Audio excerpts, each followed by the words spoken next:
Hi అండి, welcome to Sujatha tech world. ఈరోజు మనం శ్రీరామనవమికి ప్రసాదం ఎలా చేసుకుందామండి. ముందుగా పూర్ణాలు చేద్దాము. పూర్ణాలు నేను గోధుమ పిండితోటి తయారు చేశానండి. చాలా బాగా వచ్చాయండి, చాలా బాగున్నాయి. కొంచెం రౌండ్ అనేది అంత పర్ఫెక్ట్గా రాదు, కానీ బాగానే వస్తాయండి. చూడండి మీరు కూడా. నేను పచ్చిపప్పు 300 గ్రాములు తీసుకున్నానండి. శుభ్రంగా కడిగి ఇలా కుక్కర్లో వేస్తున్నాను. కుక్కర్లో వేసి 3 విజిల్స్ వస్తే సరిపోతాయండి. మనకి పప్పు అనేది అలా మునిగితే కొంచెం పైకి వస్తే వాటర్ సరిపోయిద్దండి. టేస్ట్కి కొంచెం సాల్ట్, కొంచెం 1/2 టీ స్పూన్ పసుపు వేసాను. వేసి మూత పెట్టేసి పక్కన పెట్టానండి. 1.5 కప్పు గోధుమ పిండి వేసి పూతపిండికి కలుపుకుందాము. టేస్ట్కి కొంచెం సాల్ట్, నేను కొంచెం నెయ్యి వేయటం మర్చిపోయానండి. నెయ్యి వేసి పెట్టాను. 3 విజిల్స్ 4 విజిల్స్ వస్తే సరిపోతాయండి. కొంచెం వాటర్ వేసుకుంటూ ఇలా కలుపుకోవాలి. పిండి అంతా ఉండలు లాగా లేకుండా మొత్తం బాగా కలుపుకోవాలి.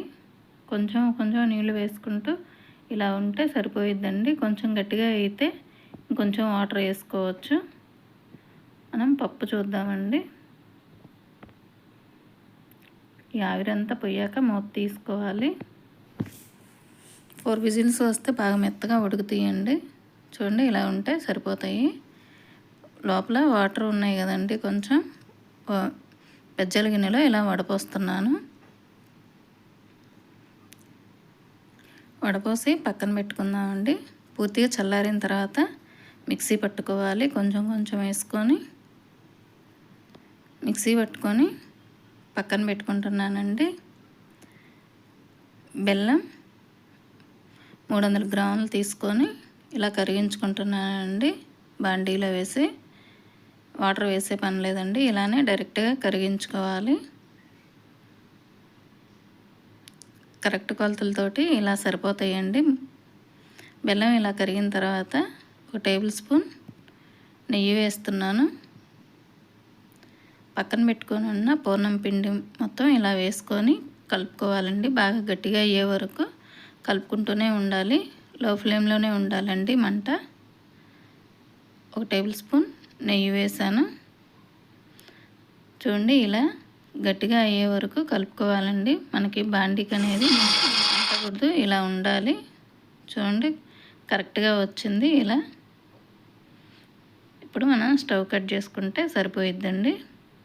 పక్కన పెట్టుకొని చల్లారిన తర్వాత పూర్ణాలకి బాల్స్ లాగా చేసుకొని పక్కన పెట్టేసుకుందాం. కొంచెం బెల్లం వేస్తున్నానండి పూతపిండికి. ఇలా వేసి కలిపి పెట్టుకొని ముందుగా ఆయిల్ వేడి చేసుకోవాలండి. ఆయిల్ హీట్ ఎక్కగానే ఇలా వేసుకొని పక్కన పెట్టుకున్న పూర్ణం పిండిని ఇలా వేస్తున్నాను. అన్నీ ఇలానే వేసుకోవాలండి. చేతితో వేసుకున్నా పర్వాలేదండి, బాగానే వస్తాయి.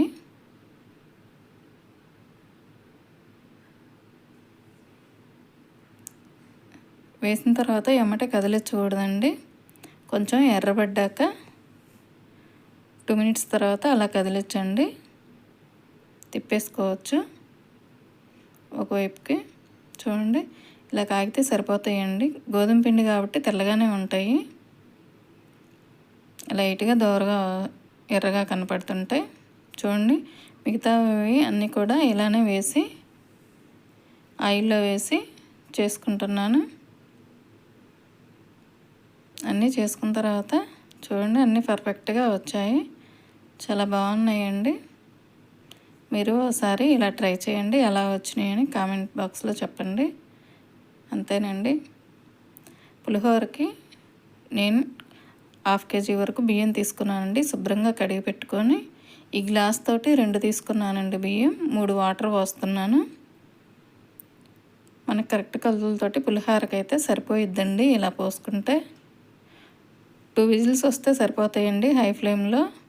టేస్ట్కి 1/2 టీ స్పూన్ సాల్ట్ వేసాను. పావు టీ స్పూన్ పసుపు వేసాను. 2 టేబుల్ స్పూన్స్ ఆయిల్ వేసి ఇలా హై ఫ్లేమ్లోనే పెట్టాలండి. 2 విజిల్స్ వస్తే సరిపోతాయి. మనం కొంచెం బాండి పెట్టుకొని 1 టేబుల్ స్పూన్ ధనియాలు, 1 టేబుల్ స్పూన్ మెంతులు 1/2 టేబుల్ స్పూన్ సరిపోతాయండి. 1/2 టేబుల్ స్పూన్ మిరియాలు వేసాను. ఇవన్నీ బాగా వేయించుకొని చల్లారిన తర్వాత మిక్సీ పట్టి పక్కన పెట్టేసుకోవటమేనండి. మనం చింతపండు 50 గ్రాములు ఉంటుందండి, సరిపోయిద్దండి. ఇలా కొంచెం కొంచెం తీసేసి నానబెట్టుకోవాలి. 1 అవర్ నానితే బాగా మెత్తగా నానిద్దండి, గుజ్జు బాగా వస్తుంది. నేను ఇలా చింతపండు అంతా ఇలా పిసికి మిక్సీలో వేయట్లేదండి, బెజ్జాల గిన్నెలో వేసి ఇలా గుజ్జు తీస్తున్నాను. ఇలా మొత్తం చాలా ఫాస్ట్గానే అయిపోయిద్దండి. ఇలా అనేసి కొంచెం కొంచెం వాటర్ వేసుకుంటూ గుజ్జు తీసుకోవటమేనండి.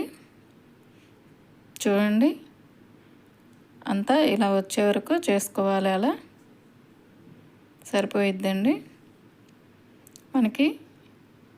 ఈ పులుసు అనేది సరిపోయిద్దండి, 1/2 కేజీకి కరెక్ట్గా సరిపోయిద్ది. చూడండి, కొంచెం బాగా గట్టిగా వచ్చేటట్టు ఉడకబెట్టుకోవాలి. టేస్ట్కి 2 టేబుల్ స్పూన్స్ సాల్ట్ వేసాను. పావు టీ స్పూన్ పసుపు వేసి 2 టేబుల్ స్పూన్లు ఆయిల్ వేసానండి. ఇవన్నీ వేసి 2 పచ్చిమిర్చి వేస్తున్నాను. ఇలా చీల్చి వేయండి, లేకపోతే చిటపట అని పైన పడతాయి.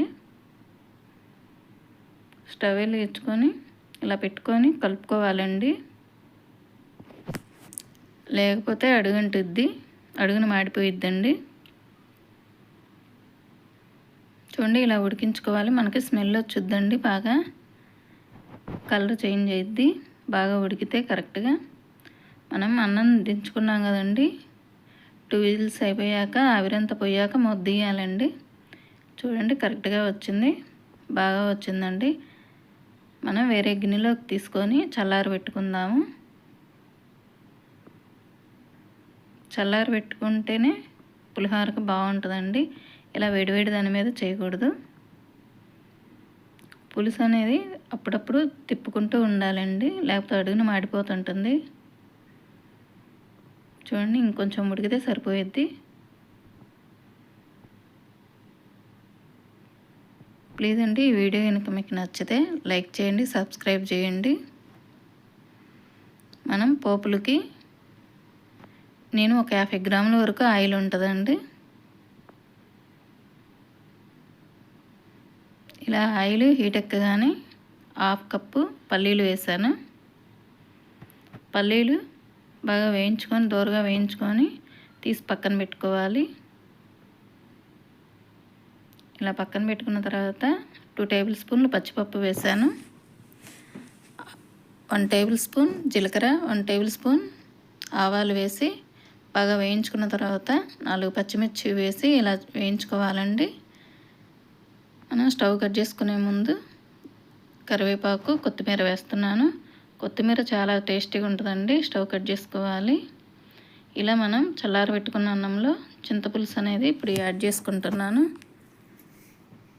మనం ధనియాలు, మెంతులు, మిరియాలు వేయించి పెట్టుకున్న పొడి కూడా ఇప్పుడు యాడ్ చేసుకోవాలండి.